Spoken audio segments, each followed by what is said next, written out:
नमस्कार विद्यार्थियों, आपका हमारे चैनल वीएमएस न्योलकी में स्वागत है।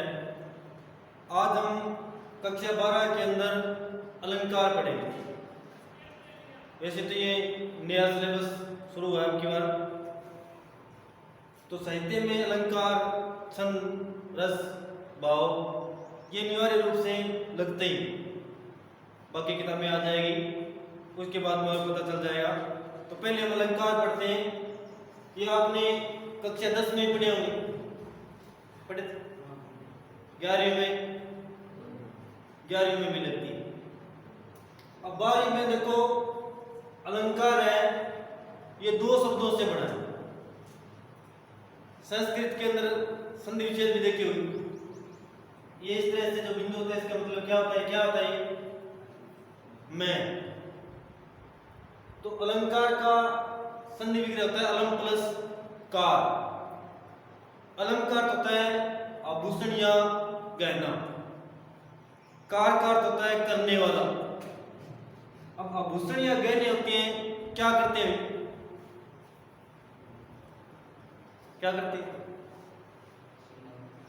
श्रृंगार काम में आते हैं और कोई काम नहीं, सुंदरता बढ़ाने में भी काम में आती है। गहने या आभूषण चाहे स्त्री के पास हो चाहे पुरुष के पास हो, सुंदरता दोनों की बढ़ती है। तो उसी तरह से काव्य की सुंदरता बढ़ाने के लिए, अब ये तो है नहीं कि किसी किताब की काव्य की सुंदरता बढ़ाने के लिए उसके बीच में कहीं कहीं कोई आभूषण रख दें, तो उसकी सुंदरता बढ़ाने के लिए कुछ शब्द अर्थ या शब्द अर्थ दोनों ऐसे होते हैं जिससे काव्य की सुंदरता बढ़ती है। उसको हम क्या कहते हैं, अलंकार। तो अलंकार की सामान्यतः परिभाषा हो गई, जिस प्रकार किसी नायिका की सुंदरता आभूषण या गहनों के माध्यम से बढ़ती है, उसी तरह काव्य की सुंदरता है वो किसके माध्यम से बढ़ती है, शब्द अर्थ या शब्द अर्थ दोनों के माध्यम से बढ़ती है। तो वहां पर क्या होता है, अलंकार होता है। तो इसका सामान्य अर्थ हो गया, जो काव्य की सुंदरता बढ़ाते हैं उन्हें क्या कहते हैं, हमें अलंकार कहते हैं। अलंकार मुख्यतः पद्य भाग में प्रयुक्त की जाती है। किताब में दो भाग होते हैं, एक गद्य और एक पद्य। गद्य कौन सा होता है, गद्य और पद्य में अंतर क्या है,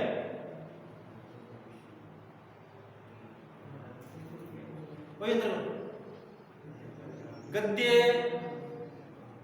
जैसे निबंध, कहानियां, नाटक, ये क्या हो गया गद्य। और पद्य में कबीरदास जी के दोहे, कबीर की वाणी, ये सब किस में आ गए, पद्य में। तो अलंकार की मुख्य जो है वो आवश्यकता किस में होती है, पद्य में होती है। अब अलंकार है ये 3 प्रकार के होते हैं, यानी किसी काव्य की सुंदरता बढ़ाते हैं अलंकार तो 3 प्रकार से बढ़ाते हैं। एक होता है शब्दालंकार, नाम से पता चल रहा है शब्द प्लस है अलंकार, यानी जहां काव्य की सुंदरता शब्दों के माध्यम से बढ़ती है वहां पर कौन सा होगा, शब्दालंकार। ये परिभाषा लिखनी है, शब्दालंकार आगे लिख लेना। जहां काव्य की सुंदरता शब्दों के माध्यम से बढ़ती है वहां पर कौन सा होता है, शब्दालंकार होता है। दूसरा होता है अर्थालंकार, अर्थ प्लस अलंकार। अब नाम से पता चल रहा है जहां काव्य की सुंदरता अर्थ के माध्यम से बढ़ती है वहां पर अर्थालंकार होता है। तीसरा है उभय अलंकार, उभय प्लस अलंकार। उभय यानी दोनों, मतलब जहां काव्य की सुंदरता शब्द और अर्थ दोनों साथ में मिलकर बढ़ाते हैं तो वहां पर कौन सा अलंकार होगा, उभय अलंकार होगा। तो कितने प्रकार के हो गए, 3 प्रकार के। कौन कौन से, शब्दालंकार, अर्थालंकार और उभय अलंकार। अब अलंकार के भेद देखो, अनुप्रास, यमक, श्लेष, ये आपने कक्षा 10 में पढ़े, 9th में पढ़े हो। बड़ी आसान है। पहला अनुप्रास अलंकार है, इसकी विशेषता ये है कि जहां वर्णों की आवृत्ति हो, यानी कोई एक वर्ण है वो बार बार आए, जैसे ये नरेश क्या है, वर्ण है या शब्द है? नरेश पूरा है, ये शब्द है या वर्ण? ये तो पहले हाँ, नरेश पूरा है, ये क्या है? शब्द है। और न अकेला है, ये क्या है? वर्ण। रे अकेला क्या है? वर्ण। से अकेला क्या है? वर्ण। और तीनों को मिला देंगे तब क्या बन जाएगा? शब्द। तो इसकी विशेषता देखो, जहां वर्णों की आवृत्ति हो, एक वर्ण दो या दो से अधिक बार आए, भले ही उनमें स्वरों की समानता न हो, स्वर एक समान हो या नी बार बार आए, का बार बार आए, ये कोई जरूरी है। सिर्फ वर्ण है उसके अंदर आवृत्ति होनी चाहिए, वहां पर कौन सा अलंकार होगा? अनुप्रास अलंकार होगा। अब इसका उदाहरण देखो, पहला उदाहरण कौन सा है? भगवान भक्तों में भयंकर भक्ति। अब इसमें एक वर्ण है जिसकी दो या दो से अधिक बार आवृत्ति हुई, कौन सा वर्ण है? कौन सा वर्ण है? वह देखो, एक दो तीन और है चार, बैग कितनी बार है? चार। या दो से अधिक बार आ जाए, वहां पर कौन सा आ जाएगा? अनुप्रास अलंकार। दूसरे में देखो, कानन कठिन भयंकर भारी, कौन से दो वर्णों की आवृत्ति हुई है? क्या कितनी बार है? दो बार। बैग कितनी बार है? दो बार। तो जहां वर्णों की आवृत्ति हो वहां पर कौन सा अलंकार होगा? अनुप्रास अलंकार। एक और भी उदाहरण जो आपको याद आता रहेगा, कौन सा? चाचा ने चाची को चांदनी के चौक पर चटनी चटाई, लिख लेना चाहिए। अब इसके अंदर कौन सी वर्ण की आवृत्ति हुई है? च। तो जहां वर्णों की आवृत्ति हो वहां पर कौन सा अलंकार होगा? अनुप्रास अलंकार। अब दूसरा देखो, यमक अलंकार। अब इसके अंदर शब्दों की आवृत्ति होती है, ये ध्यान में रखना है। ज्यादातर बच्चे ये गलती करते हैं, वर्ण शब्द, जहां शब्दों की आवृत्ति हो वहां पर कौन सा अलंकार होगा? यमक अलंकार। और वर्णों की आवृत्ति हो वहां पर अनुप्रास। तो जहां कोई एक शब्द दो या दो से अधिक बार आए लेकिन उसका अर्थ अलग अलग हो, वहां पर कौन सा अलंकार होगा? कौन सा होगा? यमक अलंकार। जैसे पहला उदाहरण देखो इसका, माला फेर जुग भया, फेरते हुए जुग मन में, माला फेरते हुए बड़ा समय बीत गया, फिरा ने मन का फेर, फिर भी मन का जो फेर था यानी बुराइयां थी वो अभी तक गई नहीं। कर का कर्मणि हाथ, मन का भी द्वारा यह अर्थ है, इसका अर्थ है मणियां। माला देख रही, माला मणियां नहीं, तो हाथों से मणियों को बार बार घुमा रहा, देखो माला तो अपने हाथों से मणियों को घुमा रहा है। मन का फेर, ये सभी के क्या है? मन का फेर है। कोई माला उल्टी फिर, कोई सौल फिर, कोई। तो इसमें कौन सा शब्द है जो दो या दो से अधिक बार है? बताओ। मन का। एक दो तीन चार, यानी एक शब्द दो या दो से अधिक बार आए तो आपको कौन सा हो जाएगा? यमक अलंकार। दूसरा देखो, तीन बेर खाती थी वो, तीन बेर खाती है, ये कवि भूषण की पंक्तियां हैं। इसमें दो परिस्थितियों का वर्णन है। जब शिवाजी ने शासन करना आरंभ किया तो उससे पहले औरंगजेब का राज था। औरंगजेब की रानियां थी या उनके परिवार वाले भी थे, वो सभी जंगल महलों में रहते थे। तो पहले तो देखो ऐसे आराम से तीन बेर खाते थे। अब वर्तमान में क्या है? बेर शब्द है इसका तीन बार। पहले जब महलों में रहती थी भोजन कितने बार करते थे? तीन बार। अब जंगलों में रहती से 3 बेर खातिर जीवन यापन करती है। बेरी जानो शब्द एक ही लेकिन अर्थ उनकी क्या है, अलग है। नगन गिराती थी, नगन नगिनी आभूषण गहने, जब महलों में रहती थी तो क्या पहनते थे, गहने आभूषण पहनती थी। अब वो नगन गिराती है, जड़ा जाड़ा यानी जाड़ा में सर्दियां, नगर मानी निर्वस्त्र। अब सर्दियों में भी वो क्या रहती है, निर्वस्त्र रहती है। तो जहां शब्द 2 या 2 से अधिक बार है, अर्थ उसका अलग हो, तो वहां पर कौन सा होगा, यमक अलंकार। तीसरा देखो श्लेष अलंकार। श्लेष का सामान्य अर्थ होता है चिपका हुआ, पास पास। इसकी विशेषता यह है कि इसके अंदर अर्थ एक बार आता है, शब्द एक बार आता है और उसके अर्थ 2 या 2 से अधिक बार निकलते हैं। अब पहले में हमने पढ़ा वर्ण 2 या 2 से अधिक बार आएगा, शब्द 2 या 2 से अधिक बार आएगा। इसके अंदर शब्द एक बार आएगा लेकिन उसका अर्थ क्या होगा, 2 या 2 से अधिक बार होगा, वहां पर कौन सा होगा, श्लेष अलंकार। जैसे देखो रहमत पानी राखे बिन पानी सब सून। हेमदास जी कहते हैं कि पानी को अपने पास में रखना चाहिए, क्योंकि पानी के बिना सब क्या हो जाता है, सूना हो जाता है। पानी के बिना पूरा जीवन ही व्यर्थ। पानी के ने उभरे, पानी के बिना नहीं रहता है। क्या नहीं रहता है, मोती के अंदर चमक नहीं रहती पानी के बिना, मनुष्य के अंदर इज्जत नहीं रहती।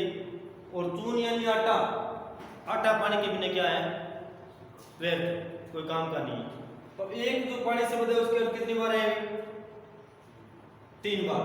तो जहां शब्द एक बार आए, अर्थ 2 या 2 से अधिक बार आए, वहां पर कौन सा होगा, कौन सा अलंकार होगा, श्लेष। आगे तीनों समझो। अनुप्रास में वर्णों की आवृत्ति, यमक में शब्दों की आवृत्ति, श्लेष में शब्द एक बार लेकिन उसके अर्थ 2 या 2 से अधिक बार। अब आगे देखो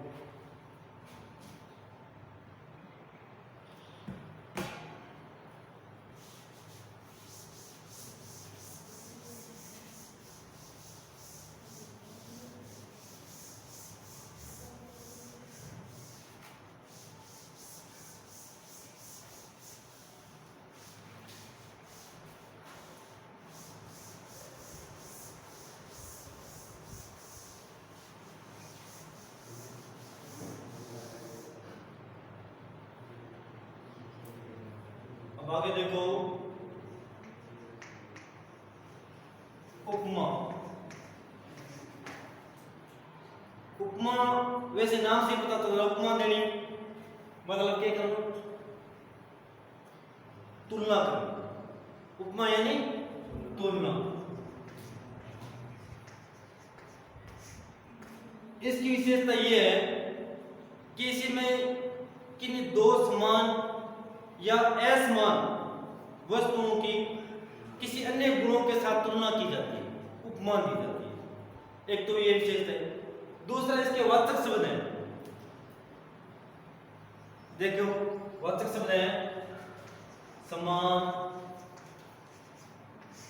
सा,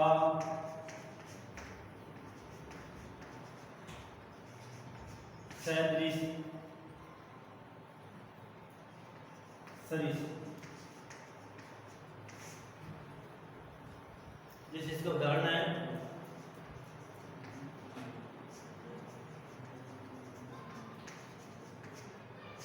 चंद्रमा सा कांति में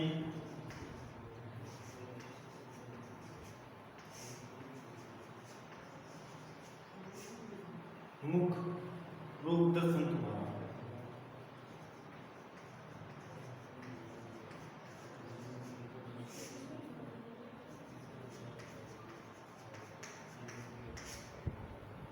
अब इसमें देखो पहली विशेषता ये है कि किन्हीं 2 वस्तुओं की तुलना की जाएगी।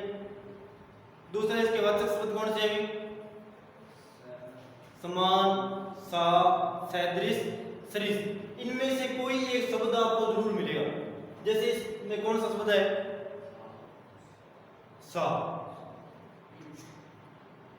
तो पहले तुलना का ध्यान रखना है। और दूसरा इनमें से कोई भी एक शब्द आ जाए तो आपको पता लगा लेना कौन सा अलंकार है। उपमा अलंकार। तो इसकी परिभाषा लिखो, जहां समान या असमान गुणों के कारण किन्हीं दो वस्तुओं की तुलना की जाए वहां पर उपमा अलंकार होता है।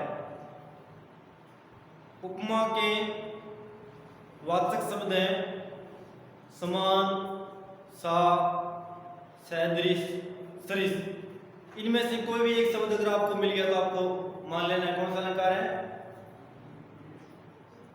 उपमा अलंकार है। जैसे इसके अंदर सा शब्द आ गया, ये उपमा की परिभाषा है। अगला देखो,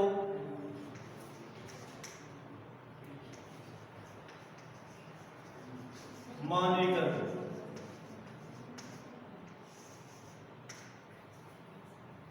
इसका पहले उदाहरण देखो, फिर समझ आएगा। धीरे धीरे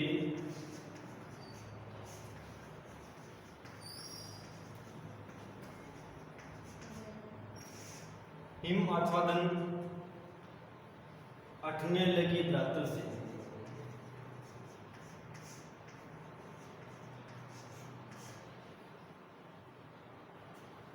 हटने लगी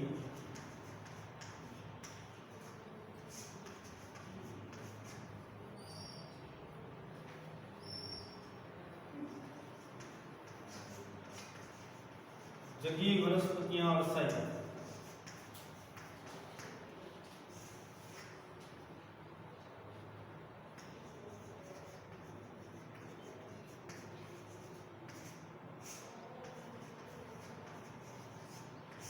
मुक्त होती शीतल जल से।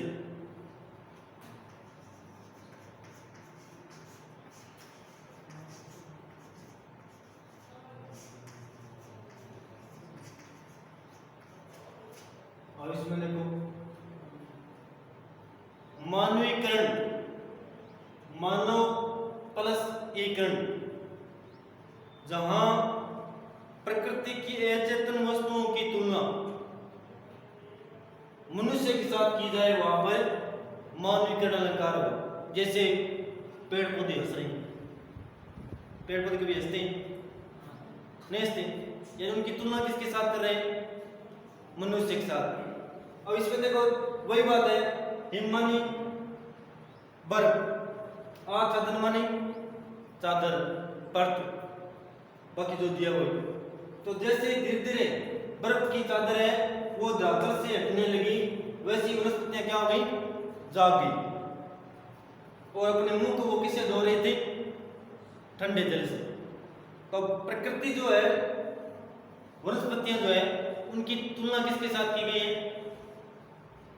मनुष्य के साथ। तो इस तरह से अचेतन या चेतन वस्तुओं की तुलना मनुष्य के साथ की जाए वहां पर कौन सा अलंकार हुआ, मानवीकरण।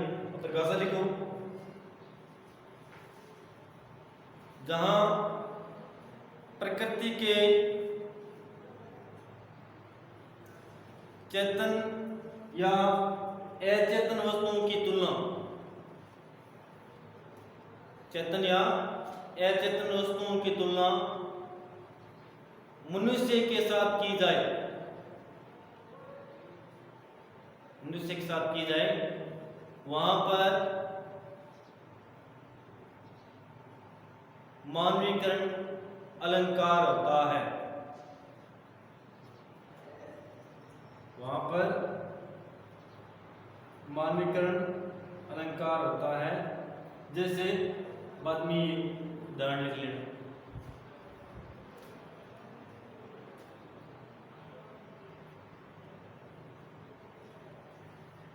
कितना हो गया, आ जाए 5, बाकी कल पड़ेगा, ठीक है।